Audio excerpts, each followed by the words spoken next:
প্রিয় স্যামজনবাসী, welcome to স্যামজন। নিশ্চয়ই আপনারা খুব ভালো রয়েছেন। ফাইনালি আজকে লকডাউন শেষ হলো। এরপরে হয়তো আমরা অনেকেই বাসার বাইরে যাব, আমাদের অনেক কাজবাজ রয়েছে।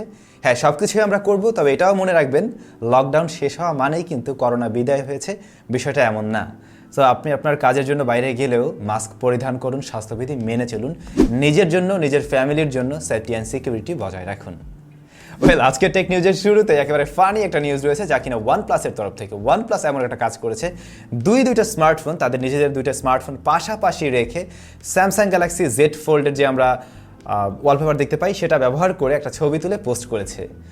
মূলত আজকে Samsung Galaxy Z fold 3, Z flip 3 এগুলো কিন্তু অ্যানাউন্স করতে যাচ্ছে স্যামসাং। আমি যখন ভিডিওটা রেকর্ড করছি এখনও অ্যানাউন্স করেনি। তো যাই হোক, একটা মোটামুটি ট্রল করতে চেয়েছে তারা। তো অনেকেই হয়তো ফেসবুক গ্রুপে এটা নিয়ে পোস্ট করেছেন, বা আপনারা অনেকেই দেখেছেন যে ওয়ানপ্লাস একটি ফোল্ডেবল স্মার্টফোন নিয়ে আসতে যাচ্ছে, এমন কোনো লিক্স তারা প্রকাশ করছে। বিষয়টা এমন না, তারা মূলত ট্রল করছে স্যামসাংকে। যাই হোক, যেটাই করুক না কেন, স্যামসাং আজকে দারুণ কিছুই লঞ্চ করতে যাচ্ছে। Samsung Galaxy Z fold 3, Z flip 3 এবং ওয়াচ 4 এগুলো লঞ্চ করবে। তবে এখনও যেহেতু লঞ্চ করা হয়নি, তাই দাম কিছুই বলতে পারলাম না। কালকের নিউজে এগুলো নিয়ে আমরা আলোচনা করব। গতকাল চায়নার বাজারে Xiaomi বেশ কিছু দারুণ প্রোডাক্ট লঞ্চ করে দেয়। এর মাঝে খুবই ইন্টারেস্টিং একটা প্রোডাক্ট ছিল Xiaomiর CyberDog, যেটা মূলত একটি রোবট।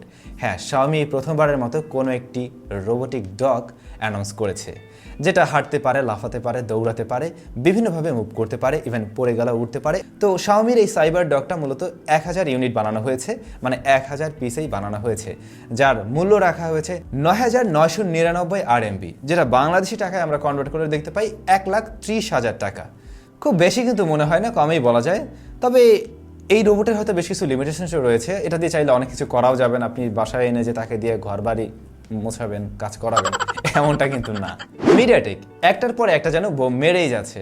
আবারও তারা দুইটা দারুণ প্রসেসর অ্যানাউন্স করে দিয়েছে, দুইটা দারুণ এসওসি নিয়ে এসেছে, যা কিনা ডাইমেনসিটি সিরিজের। একটি হলো ডাইমেনসিটি 810, আরেকটি হলো ডাইমেনসিটি 920।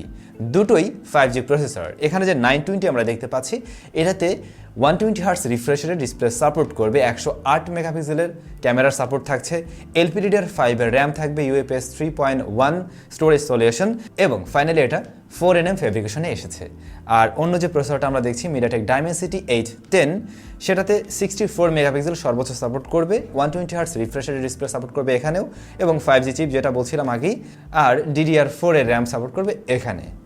তো দুটোই মোটামুটি পাওয়ারফুল প্রসেসর। 920 যেটা, সেটা একটু বেশি পাওয়ারফুল বলা যায়, আর 810 এটা মনে হয় মিড রেঞ্জের জন্যই। হয়তো বিভিন্ন ব্র্যান্ডের ফোনগুলোতে আমরা খুব শীঘ্রই এই প্রসেসর ব্যবহার হতে দেখব। তবে কোন ব্র্যান্ড আগে এই প্রসেসর ব্যবহার করবে সে ব্যাপারটা এখনও কিন্তু ক্লিয়ার করেনি। হেলো সোলার, এই ঘড়ির কথা আপনাদের মনে আছে? হেলো সোলার LS05 খুবই জনপ্রিয়তা পেয়েছিল।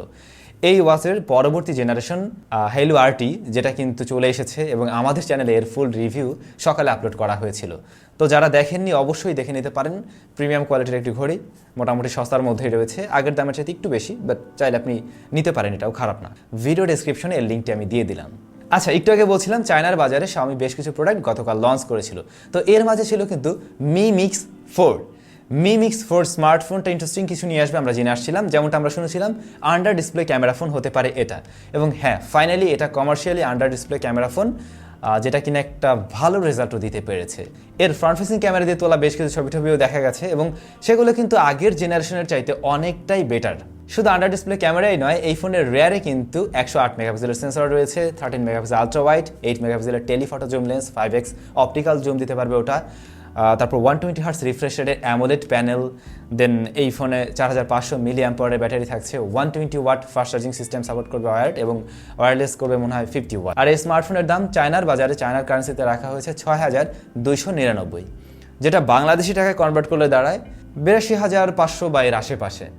সেই হিসেবে দামটা কিন্তু খুব বেশি না। Under display camera phone Xiaomi Mi 11 Ultra আমরা দেখলাম, যেটা অনেক দামি ফোন, ওইটার সাথে কম্পেয়ার করতে গেলে এর দামটা একটু কমেই রয়েছে। আচ্ছা, আরেকটা ব্যাপার বলি নেই, এর যে প্রসেসর, সেখানে কিন্তু Qualcomm Snapdragon 888+ দিয়ে এসেছে। তো লেটেস্ট প্রসেসর থাকছে এখানে। জানি না এই স্মার্টফোন দেশের বাজারে আনঅফিশিয়ালভাবে আসবে কিনা, অফিশিয়ালভাবে তো আসবেই না, বাট আনঅফিশিয়ালভাবে আসলেও আসতে পারে। লাস্ট বেশ কয়েকটা টেক নিউজ আমি বলে আসছিলাম। Realme বাংলাদেশ দেশের বাজারে নার্জো সিরিজের কোনো একটা স্মার্টফোন খুব শীঘ্রই হয়তো লঞ্চ করতে যাচ্ছে, যেটা যতদূর সম্ভব এ মাসের 22 তারিখে লঞ্চ হতে পারে। নার্জো সিরিজের কোন স্মার্টফোন সেটা শিওর না, তবে ওই ফোনটাতে একটি IPS LCD প্যানেল থাকবে হয়তো, যেটা কিনা 90 হার্টস রিফ্রেশ রেটের, এবং তার প্রসেসর সেকশনে হতে পারে মিডিয়াটেক Helio Z95 SoC, আর এর রেয়ারে 48 মেগাপিক্সেলের ক্যামেরা, ফ্রন্টে থাকবে 16 মেগাপিক্সেলের ক্যামেরা, 5000 মিলি অ্যাম্পিয়ারের ব্যাটারি মেবি, এবং 30 ওয়াটের চার্জার দিয়ে আসতে পারে। সো কোন ফোনটা হতে পারে? আপনাদের কি মনে হয় রিয়েলমি নার্জো সিরিজের কোন স্মার্টফোনটা নিয়ে আসছে? কমেন্টস করে জানাতে ভুলবেন না।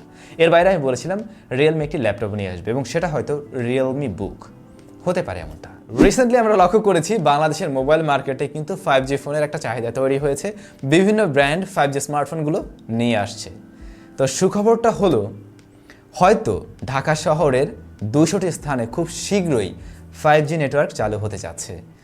হ্যাঁ, এমনটা হতে পারে, এবং যদি এমনটা হয় তাহলে 5G স্মার্টফোন যারা কিনছেন, আপনি যদি ওই এরিয়াতে থাকেন হয়তো একটা স্বাদ নিতে পারবেন কেমন কি হয়। তবে আমার কি মনে হয় জানেন, এই 5G নিয়ে আসবে অবশ্যই ভালো, হ্যাঁ অবশ্যই 5G আসা উচিত, কিন্তু এই যে 4G দেওয়া হয়েছে সেটা যাতে সব জায়গায় পাওয়া যায়। আমরা বারান্দায় গেলে 4G পাই, ঘরের ভিতরে আসলে 3G 2G হয়ে যায়। সো এই জায়গাটা আগে ঠিক করতে হবে, দেন এই 5G নিয়ে নাড়াচাড়া করা যেতে পারে। হ্যাঁ 5Gও আসুক, তবে যাতে 4Gটা অ্যাটলিস্ট ভালোভাবে পাই সেই দিকে একটু গুরুত্ব দেওয়া উচিত। তো ভাই ব্রাদার, এই ছিল আমাদের আজকের টেক নিউজ। এবারে আমরা লাস্ট ভিডিওর কমেন্ট সেকশনে যাচ্ছি। নাহিদ বৃষ্টি লিখেছেন, ম্যাজিকের ভিডিওটা অবশ্যই দেওয়ার চেষ্টা করবেন প্লিজ। আমি গতকাল ভিডিওতে বলেছিলাম আমরা ম্যাজিকের কোনো একটা টিউটোরিয়াল দেবো উইথ স্যাম চ্যানেলে। হ্যাঁ, আপনারা যেহেতু চাচ্ছেন, অনেকেই রিকোয়েস্ট করছেন দেখলাম, তো আমরা নেক্সট কোনো একটা ভিডিওতে এরকম কিছু দেওয়ার ট্রাই করছি। ভিলেজ বাংলা অফিসিয়াল, ভাই ভিডিও ট্রাইপড নিয়ে একটি ভিডিও চাই প্লিজ, বাজেট 1000 থেকে 1500। 1000 থেকে 1500-এর মধ্যে যে ট্রাইপডগুলো পাবেন সেগুলো দিয়ে হয়তো মোবাইল ফোনের জন্যই ভালো হবে, তবে ডিএসএলআর ক্যামেরার জন্য কিন্তু অতটা ভালো হবে না।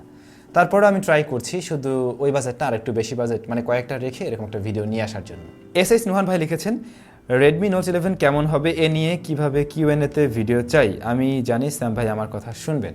এটা কেমন হবে এখন তেমন কোনো জোরালো লিক্স নেই, তো আমরা আরেকটু জানি, যদি মানে এরকম কোনো তথ্য পেয়ে যাই দেন আপনাদের সামনে এটা নিয়ে একটা ভিডিও তৈরি করা যেতে পারে। তাবাসসুম খান সুমাইয়া উনি লিখেছেন, টেকনো ফ্যান্টম এক্স কবে বাংলাদেশে পাওয়া যাবে আর দাম কেমন হতে পারে এ নিয়ে একটা ভিডিও চাই স্যাম ভাই। এই ফোনটা দেশের বাজারে লঞ্চ হবে না হয়তো, আমি যতটুকু জানি। সো দাম টাম সব কিছু নিয়ে আর আসলে বলার কিছু নেই। তো ভাই ব্রাদার সবাই খুব বেশি ভালো থাকবেন, স্বাস্থ্য সচেতন থাকবেন। আপনাদের সাথে দেখা হচ্ছে স্যামজনের আরও একটি নতুন ভিডিওতে।